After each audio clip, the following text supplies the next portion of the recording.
Եկեք դավաճանների մասին քիչ խոսենք։ Դավաճանը իր պատիժը վաղտերուշ ստանալու է։ Կարող էի շատ հեշտ ու հանգիստ գրել շատ ուրիշ բաներ։ Իմաստ չկար, որովհետև ինչը կա, պիտի ներկայացնենք այն լավն էլ պետք է ներկայացնենք, վատն էլ պետք է ներկայացնենք։ Փորձել եմ վատը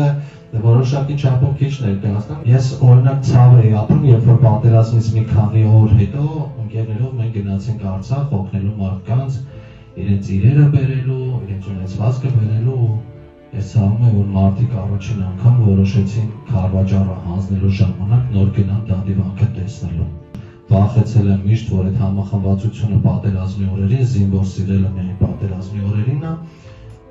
վախ ունեի, որ այդ համախմբվածությունը շատ կարճ ժամանակ հետո կորելու է։ Համախմբվածությունը կորավ պատերազմից 2 օր հետո, երբ որ դատիվանքի կողքի գյուղերից ոչ թե օգնում էին մարդկանց իրենց ունեցվածքը տեղափոխելու, այլ գողանում էին այդ մարդկանց ունեցվածքը։ Աշխարհ են գողանում, իմ աչքով եմ տեսել։ Եկեք այս վատ հոգեբանությունից դուրս գամ։ Սա որպես խնդրանք, որպես երիտասարդ մարդ, ով 15 օր կամ 44 օր տեսել է շատ ու շատ բաներ։ Շնորհակալ եմ ու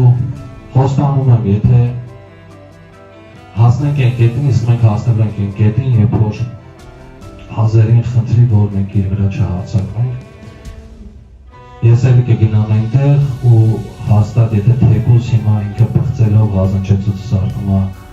մզկիթ, այդ մզկիթը, որ հետո կավևի ու կդառնա նորից եկեղեցի, այնտեղ կերքեմ շատ սիրուն երգ։ Շնորհակալ եմ, որ կաք։